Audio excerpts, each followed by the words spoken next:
One thing I didn't anticipate about having a pregnant cat is how bad the litter box would smell. At least in the last week of pregnancy anyway. We use Pretty Litter, which is a little bit more expensive, but it's totally worth it. We use the unscented kind, so there's just, no odor from the litter box at all.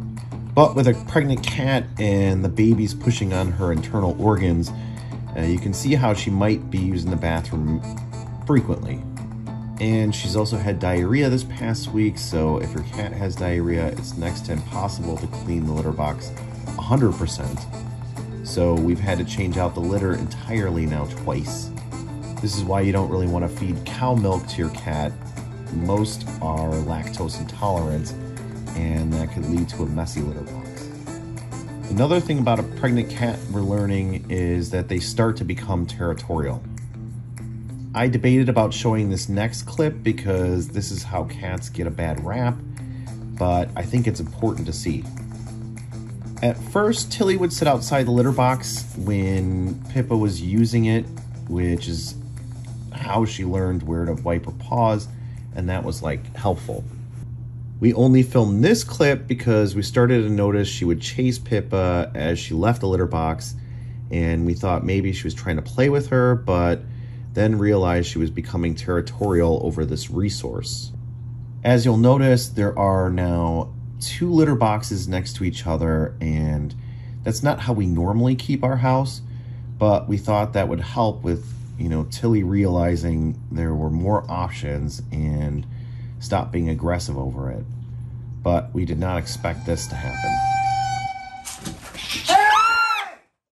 Look at how fast that was. Now, Pippa is twice her size, and Tilly has been submissive to her over everything else so far. Pippa is just such a delicate cat, so she did not even really try to fight back. She just tried to run. It's hard to say if Tilly is getting back at her for all of the head slaps, and this is the most vulnerable that Pippa is when trying to exit this hole, or if Tilly's pregnancy hormones are messing with her and she feels she needs these litter boxes for her children and she can't share. I don't know, but for now I'm chalking it up to pregnancy because Tilly has been otherwise very sweet. Litter box aggression is a real thing, and it's a territorial thing, so I'm hoping that it stops after Tilly's kittens are older. The current solution is adding more options for Pippa. This washer and dryer are original to the house, and honestly, the dryer shrinks my clothes. I know what you're thinking. Sure, it's the dryer. What? T-shirt. But this laundry room is small and doesn't make the best use of available space, so they were having a sale and we bought new ones that are stackable and were just installed today, which is nice because now we can use this extra space for shelving and also provide an additional floor in our home with an extra litter box that Pippa can use. I am not a cat expert by any means, really. I'm just a guy with pets.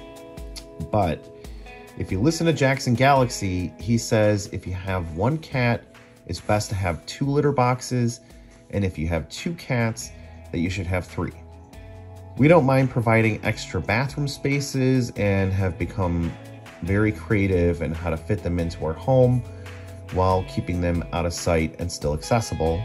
But the litter box enclosure with this small opening does have to go to prevent any additional conflict. I can't have a cat in my house feeling like she can't use the restroom safely.